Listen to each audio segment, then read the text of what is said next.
Good morning or good afternoon, and welcome to today's program and webinar, part of the highly acclaimed series of webinars that ACP, the Association of Contingency Planners, presents for both current and future members. For more information about ACP, please visit www.acp-international.com. My name is Ed Goldberg, and it's my honor to host these webinars.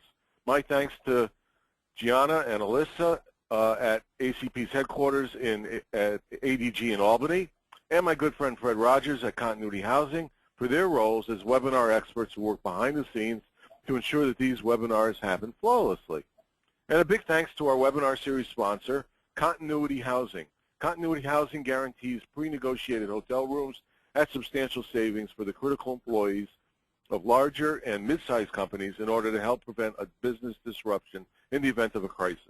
They've created a patent-pending guaranteed employee housing program which secures and protects hotel rooms for critical personnel and their families if needed, while saving companies significant expense.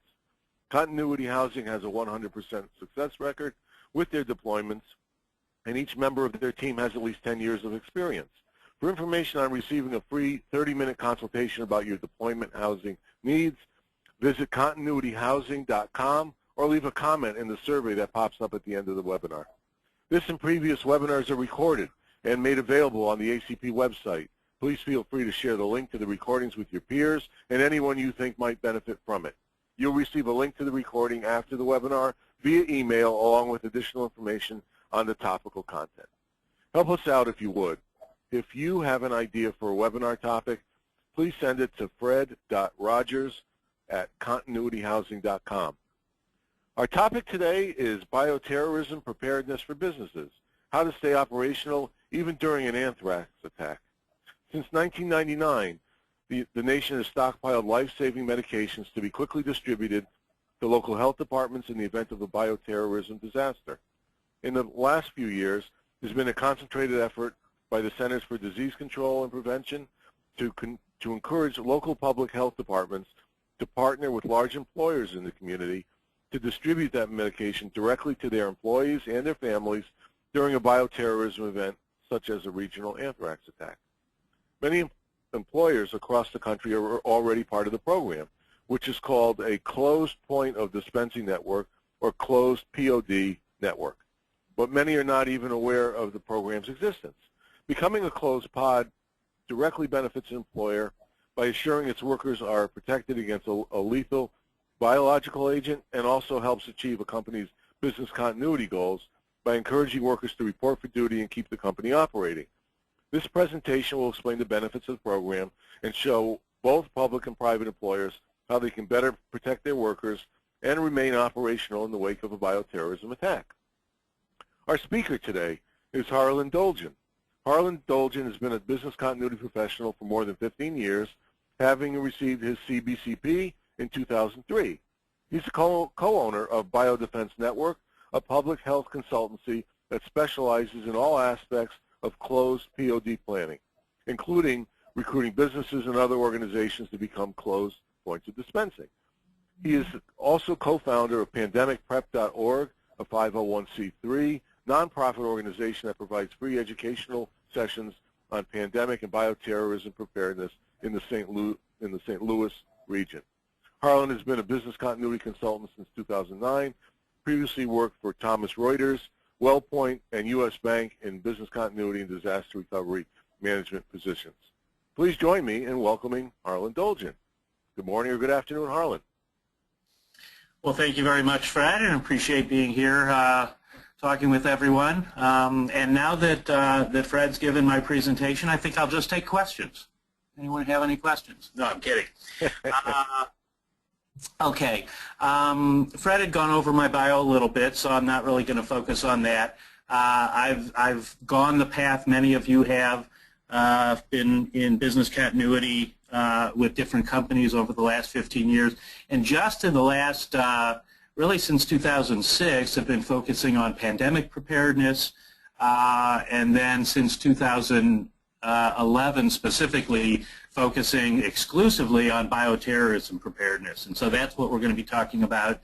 And I have a course that I teach for St. Louis University's Institute of Biosecurity that deals with pandemic planning, bioterrorism planning, as well as general business continuity planning, what people need to know for that. And the last thing is I've been a member at large of ACP since last year, and so I'm enjoying that as well. So first of all, we're going to talk about a public health emergency, and this is something that most of you don't think about. You may have thought about pandemics, but this is a little broader than just pandemics. We're talking about something like if there was anthrax released in the community, or tularemia or plague, and those are a different color. Those are red because the program that I'm going to be talking about focuses directly on how we would prepare for those types of releases. But there's also smallpox, pandemic diseases, and Ebola, and the program that I'll talk about generally can impact those items, but the program that I'm talking about for companies is really just anthrax, tularemia, and plague. So you heard Fred use the term closed pod or closed point of dispensing, and so what we're talking about is partnering with local public health to receive a predetermined amount of medicine. The medication is free from the health department, so you're allowed to protect your organization, all your employees, all your members, students, volunteers, basically anybody that you designate. It's entirely up to you, along with all of their family members as well. And there's an assumption that there's 3 family members for every covered person, whether it's an employee or a contractor or whomever. So a total of 4, if you include the employee plus 3 family members, it's 4 people covered for each employee or other person that's covered in your organization. So with this program, you're allowed to distribute medication free to your people, and that's it's in the form of antibiotics for this program. So it's ciprofloxacin or doxycycline, and those are the 2 antibiotics that are going to be made available to you for you to actually hand out to your people. And you probably have lots of questions about how can you legally distribute medicine and all that, and we'll cover all of that in this presentation. So public health emergency preparedness, what we're talking about is there's an actual group in every county across the entire country that does public health emergency preparedness. It's also called PHEP, P-H-E-P, and they are responsible for all of the things like pandemic and Ebola. Certainly that's become a big threat in the last year or so. And so there's emergency management and there's public health. So emergency management in every community deals with tornadoes, hurricanes, wildfires, those types of disasters, and that flooding would be included in that. And then public health people deal with public health issues like anthrax, pandemic, Ebola, those kinds of things. So PHEP funding is through federal and state organizations that provide every county with the ability to hire people and then purchase equipment that help with public health preparedness. What we're talking about in this program specifically is an aerosolized anthrax release. It's interesting, if anybody watches NCSI Los Angeles, they just had this exact scenario play out Monday night's episode. So if you want to, you might want to look that up. But it's exactly what we're talking about here. Of course, they stopped the threat and saved the day before anything was released. But who knows if that would ever be the case. So anyway, what the CDC, the Center for Disease Control and Prevention, is recommending is that every community be prepared to dispense what they call medical countermeasures, that's these antibiotics we're talking about, within 48 hours to all residents within their boundaries. And that's true whether they live there or whether they're visiting. So tourist locations like Las Vegas and LA have to be prepared to do more than just their residents. So you want to make sure that the community is prepared to do that. And so so one of the things I wanted to share with you is just some threats that have happened in the past. We're talking about anthrax incidents. In 1979, there was a little town in Russia, and you can see the town if you can follow my mouse or my cursor. The town was up to the north, and there was a factory worker that was supposed to replace a filter, and the filter was removed, and then his shift ended, so he left a note for the people at the next shift to replace the filter. Obviously, they didn't see the note. The filter wasn't replaced immediately, and as a result of that, anthrax spores got into the air, and you can see the wind carried the anthrax spores, and 68 people died along the lines that is on the map there. And so that's something that we know that there is weaponized anthrax out there. It's in laboratories in the United States as well. In 2001, one of those laboratories was, we believe, was compromised, and some anthrax was sent through the mail to various political figures. And so we know this is something that there's the potential for it to happen. We hope it never does. We pray it never does. But in the meantime, we should all be prepared in case it does. In 2014, there was the ricin incident in Georgetown University where someone in a dorm was actually manufacturing ricin, obviously for no good purpose at all. This is something, this quote is something that I've used to make sure that people realize how important it is to prepare at the local community level. It's not something that the feds are going to be able to come in and save everybody on. If you're not prepared at the local level, the results will be very, very bad. And so we all want to make sure that we are prepared. So there's something called the Strategic National Stockpile, or SNS. And that is a series of warehouses all around the country that would warehouse these antibiotics. And in fact, on the next page, we talk about all the different things that the content. So it warehouses a lot of different materials that would be used during a public health emergency, so that every community doesn't have to be prepared and buy their own contents. So this is something, one of the things, I'll move back a slide, is down at the bottom. It talks about a 12-hour pushback. This is something where the government guarantees that they will get any community that is suffering a disaster for public health, they will get them medicine and supplies within 12 hours. And the types of supplies are these here. So I'm not going to go over the list, but you can see it's a lot of different types of things that would help us during a lot of different types of scenarios. And these SNS packs, these warehouses, are stored all around the country, so they guarantee that within 12 hours they can get it to you.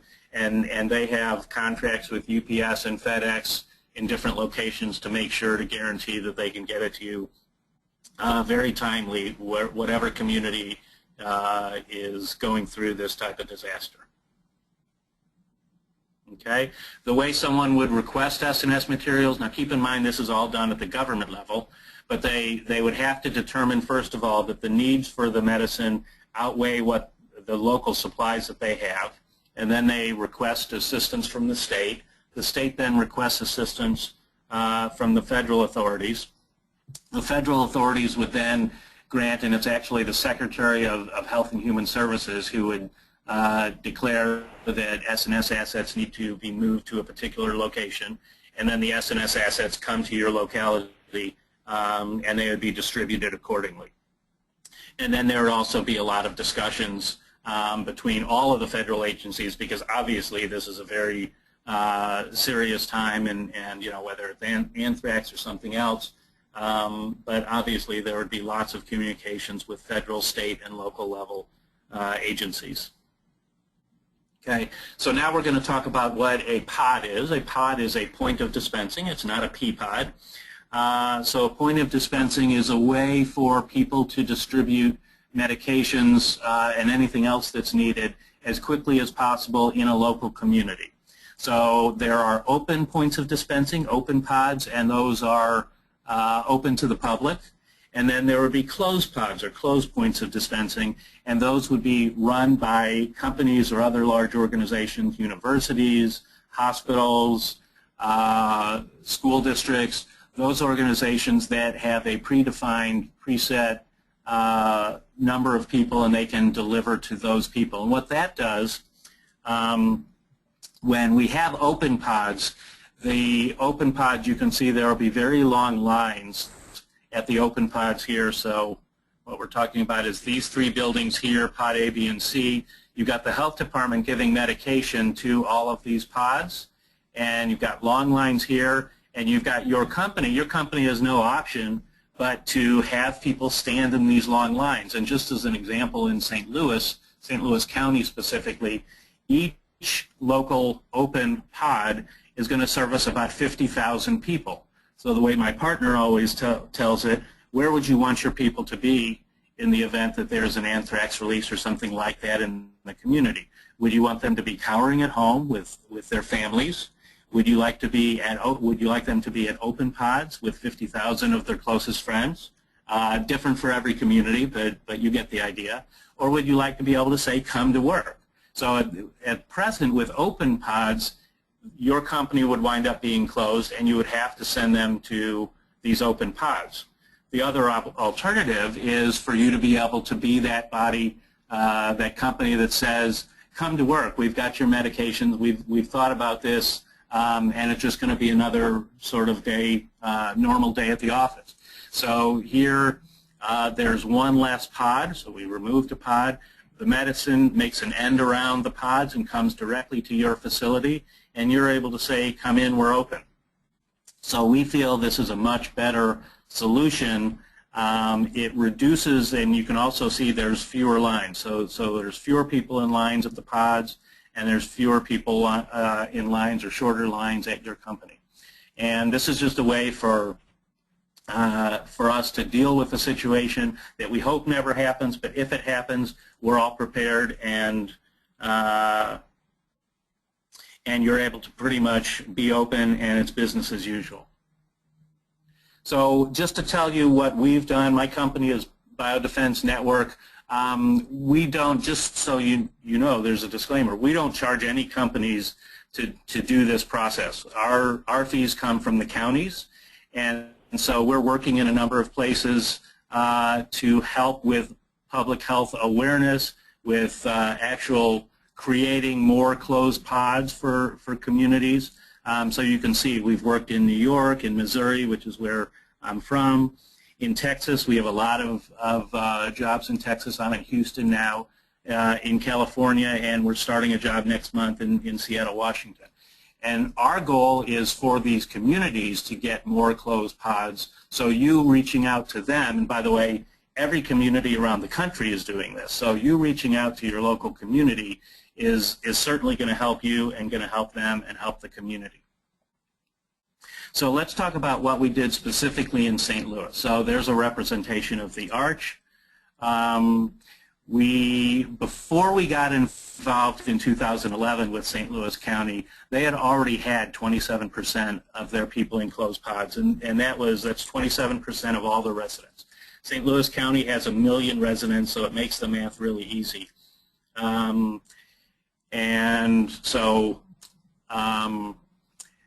they had 270,000 people in closed pods, and we had a goal when we did the project for them of reaching 34%, so that would be another 70,000 people in closed pods by recruiting the largest companies to become closed pods.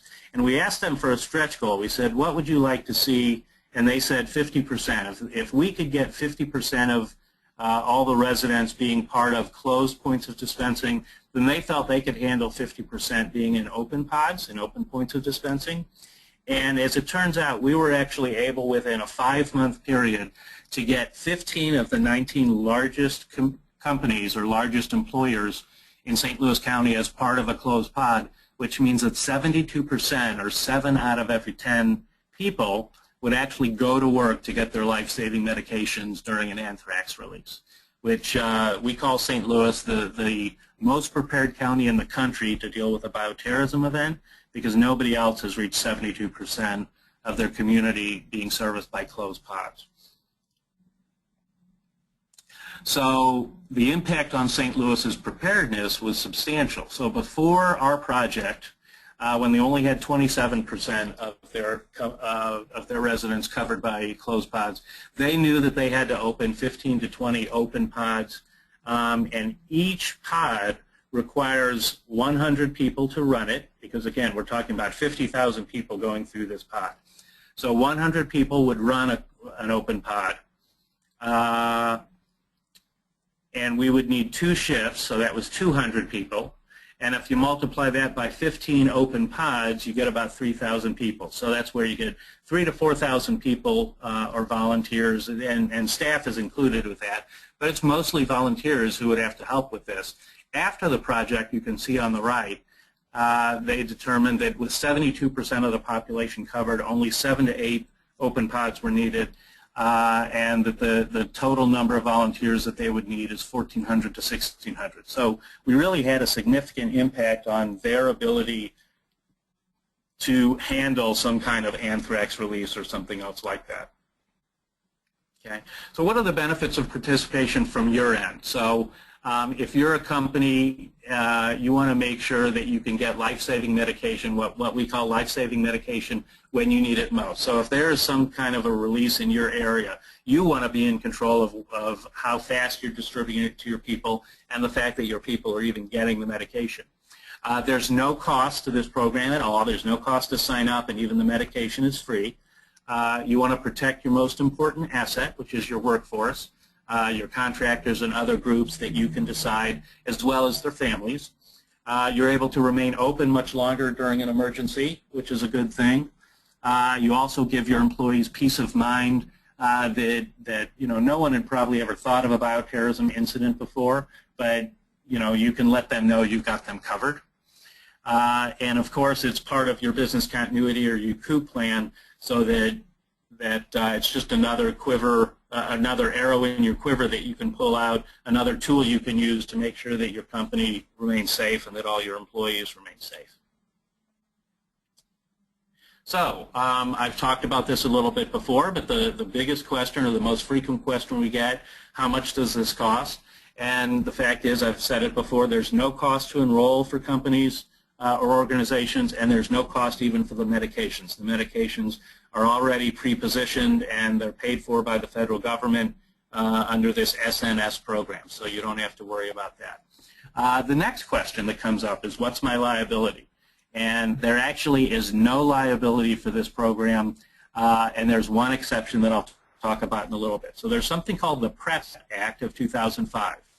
And what that is the Public Readiness and Emergency Preparedness Act. It's a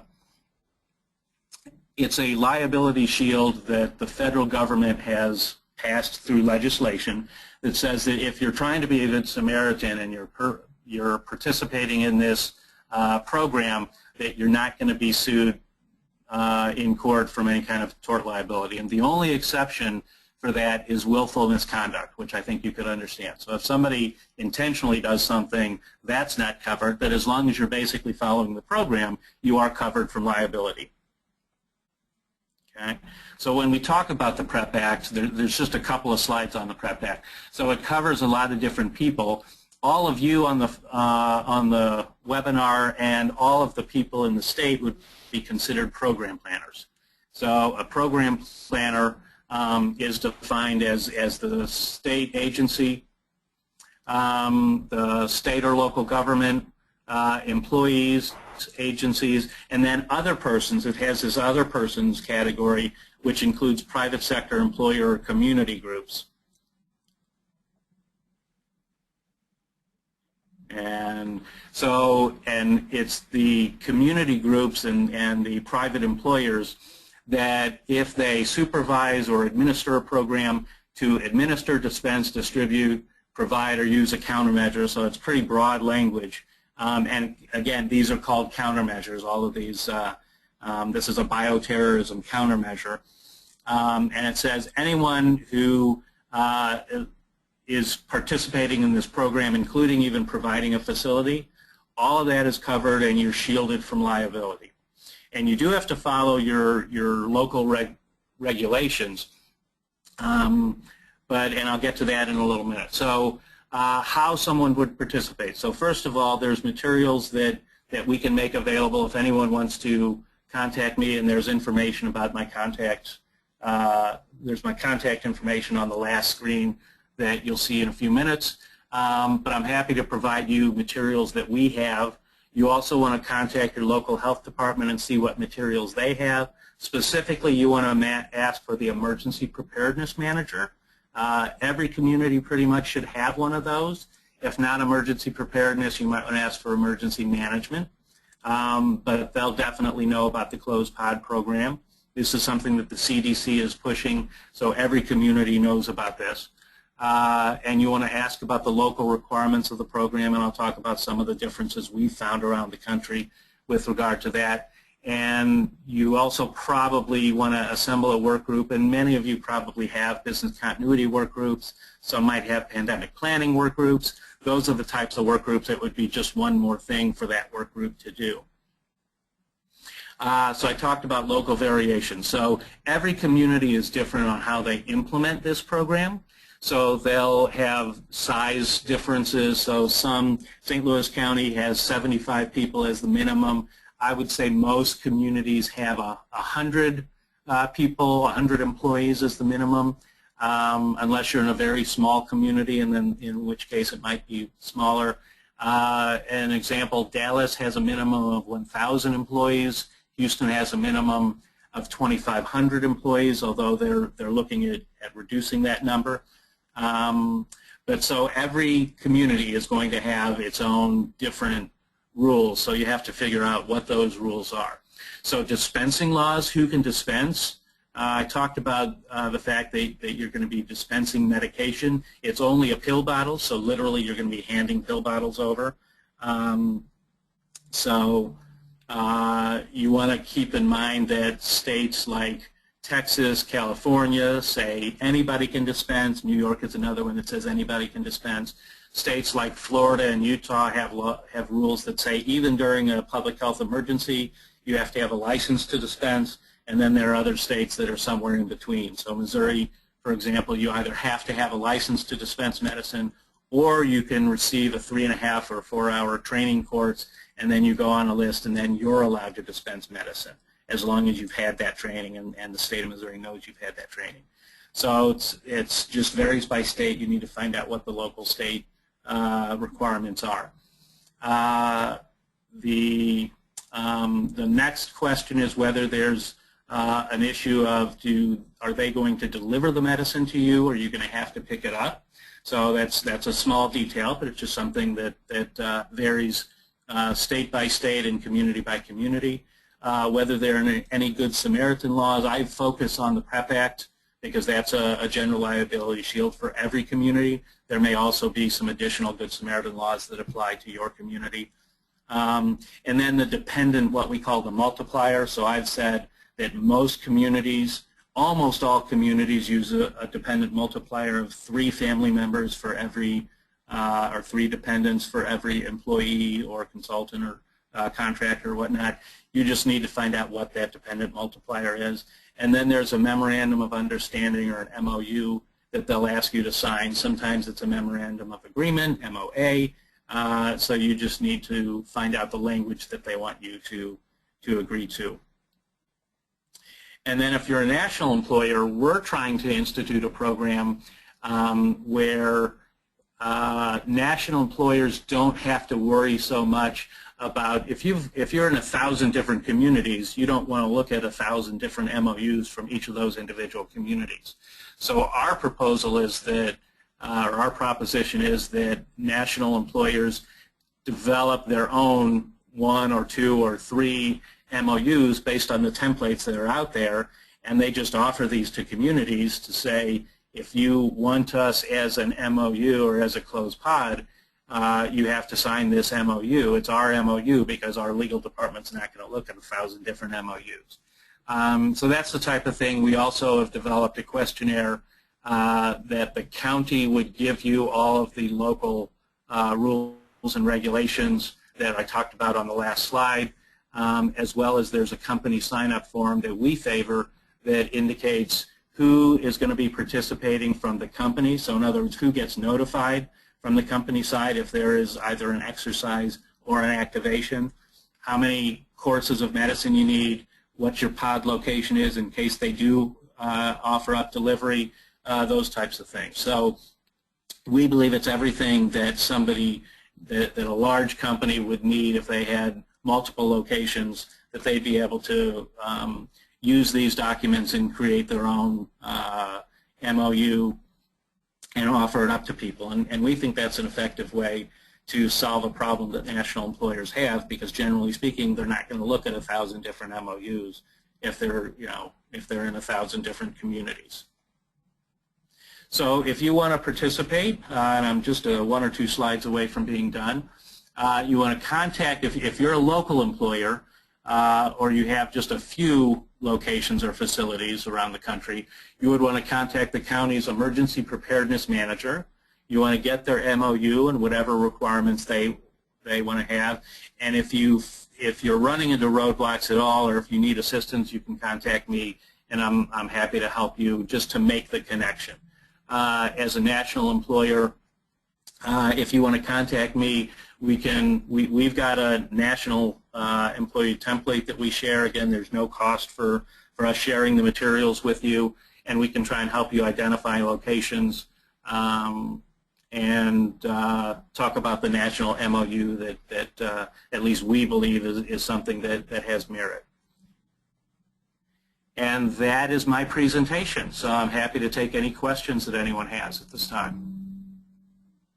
Harlan, that was great. Thank you. I've got a whole bunch of questions. The only thing I'm going to preface it with, just to cover myself, is that while I'm getting the questions and cutting and pasting them onto a sheet so that I can ask them of you, some of them were answered. And in a couple of cases, the people actually withdrew their questions. So you covered so much material. I might have missed some of it, so I apologize in advance. You can just use it as an opportunity to expand on it, emphasize it, or just blow right by it. So let's just go right into them. From Wendy, who approves an organization becoming a pod? That is the local county health department. So, and that's a little different. So in Dallas County, for example, it's actually the county executive board that approves each MOU specifically. In other communities, it can be approved by the emergency preparedness manager within the county health department. So you would definitely start with the county health department and go from there. And that's something that's probably individual to each community. So I don't know that there's one exact answer. Okay, no, that's fine. This goes to cost still, and you talked about it. What's a typical cost per employee, or a typical cost of the program? Some of the costs would be on a per person basis, based on how many people you have to provide so many, courses of medicine, and then another part of it might be fixed costs. So, do you have any typical numbers that you might throw around? Yeah, the typical number is 0. So let's talk about this. So there's no cost to join the program. There's no cost for the medication at all, ever. That's a guarantee. So what costs could there be? So first of all, there's time for planning. If you're a business continuity person, it's part of your job anyway, so I wouldn't consider that a cost to the program. So if you wanted to exercise, some of the exercises that I've seen that companies do, they provide lunch. So that's potentially a cost, or they provide breakfast, or if it's a morning meeting. If you're doing an exercise, so a lot of organizations already have tables and chairs and those kinds of things. If you wanted to buy vests for your volunteers who are going to be participating, you could, but that's certainly not a requirement. If you wanted to buy clipboards for people to fill out the forms that they're going to be filling out, because everybody, in order to get this medicine, you have to turn in a form that identifies if you've got allergies or other things. I mean, that's kind of getting too much into the weeds. But I would stand by, if you want to do it without any cost, you could do it without any cost, and the cost would be literally zero for this whole program from beginning to end, other than time for planning. You know, you need a little bit of time for planning. Oh, no, good answer. Good point. That's great. Who's responsible for the training necessary for non-medical personnel to be distributing the meds in an emergency, or is it all pre-mixed and ready to just pass out? It is already pre-mixed and ready to pass out, so it's in a pill bottle similar to what you would get from your pharmacist. And incidentally, there would be something called a standing order that would be, you know, when you get a prescription, you always have to get it with a prescription written by your doctor. In this instance, the county public health, the leading public health official generally is going to be issuing what's called a standing order, which basically is a prescription for everybody that's physically in their county. So whether they live in the county or not, the standing order applies to them, and if they show up at a pod, they're going to get medicine based on this standing order, which is like a massive prescription. But I would say, I'm sorry, Fred, repeat the question to make sure I get it. It was overall, who is responsible for the training necessary for non-medical personnel to be distributing it? So for training, so if you're in a state where anybody can dispense training, you can do just-in-time training and 10 to 15 minutes to be able to hand out this pill bottle. We recommend training in advance, and that'll always be handled by your local county health department. So they, in a lot of communities, they're offering this training to their current closed pods if they've been recruiting closed pods. But that's something that you deal with your local county health department on. We have done training for health departments if they want to hire us to do that. Again, that's all free to the company. There shouldn't be any charge for any training at all throughout this whole process. Okay, very good. Who administers the medications? And I think the question here is that you're coming in off the street, you're being handed, a pill vial or whatever the form of the medicine is. Who's giving it to you? Is it a nurse, a doctor, just a layperson who's been trained? In the end, who's touching it? Right. So that depends on state-by-state laws. So during a declared disaster where there's a public health emergency, some states waive the requirement that you have to have a license to dispense medicine in order to give out these pill bottles. So, and some states don't. So really it depends state by state. I had mentioned a couple of states, New York, Texas, and California are states that have it in the law to waive the requirement that someone has to have a license to dispense. So in those states, somebody can, with 10 minutes or 15 minutes of just-in-time training, they can potentially dispense the medicine. It's literally checking the form to see if you have allergies, or if you're late-term pregnancy, or if you're breastfeeding, or if you're a child under 8 years old. Those are the types of things that determine which medicine you get. And so keep in mind, we're all under duress because there's anthrax in the air, something life-threatening. So they've decided to make it, in those states, they've decided to make it as easy as possible to make sure that we can dispense medicine to everybody in the community within 48 hours, which is a very daunting thing for a lot of communities. They just don't have the manpower sitting around waiting for something like this to happen. So if it would happen, they very quickly would have to ramp up, and that's why these partnerships with with large employers that would become closed pods are so important to the county health departments. Okay, that's great. Have you worked with any medical reserve corps? The person who was asking said he's presently on an MRC, and he said they're responsible for setting up pods in the event of a disaster. Yes, and the Medical Reserve Corps is a great resource. In fact, I'm a member of the St. Louis County Medical Reserve Corps as well as the Dallas County Medical Reserve Corps. And they would help with the open pods, the open points of dispensing, but they generally won't help with the closed pods. But yes, MRC is, and for those of you that aren't aware of that, that's every county pretty much. They just recently passed 1,000 MRC units around the country. And so almost every community has a Medical Reserve Corps, which is made up of volunteers, medical and non-medical, that would help during disasters, public health disasters like what we're talking about now. Great. How many days of medication are initially dispensed, and is there a follow-up program for additional medication? Well, that's a great question. We don't usually get that question. Yes, there are, what you get in the pill bottle is 20 pills. You're supposed to take them twice a day, so every 12 hours. So it's 10 days worth of medication. And so what happens is if there's an anthrax threat that's determined in a community, they don't necessarily know exactly where it is and exactly who's been affected. They know it's in the air because they have, a lot of communities have air sensors that will help them determine that there has been an anthrax threat. Otherwise, if there are no air sensors, it'll just be people showing up at hospitals with like symptoms that leads them to believe that there's, a threat of anthrax or something like that. So in that instance, they want to make sure that they cover everyone. So the first thing they're going to do, because they don't know who's been affected, is that they will ask everyone to receive a 10-day course of the medication. But if you have been exposed to anthrax, it's actually a 60-day course of treatment.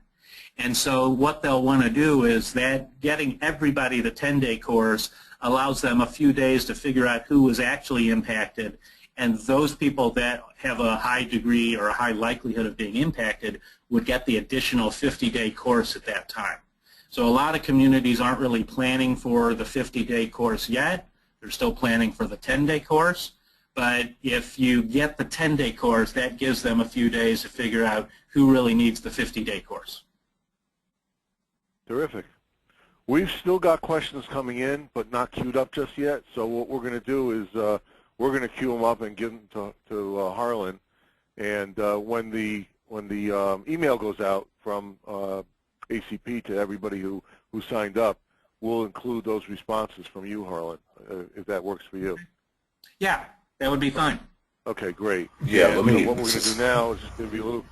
Let me interrupt one moment.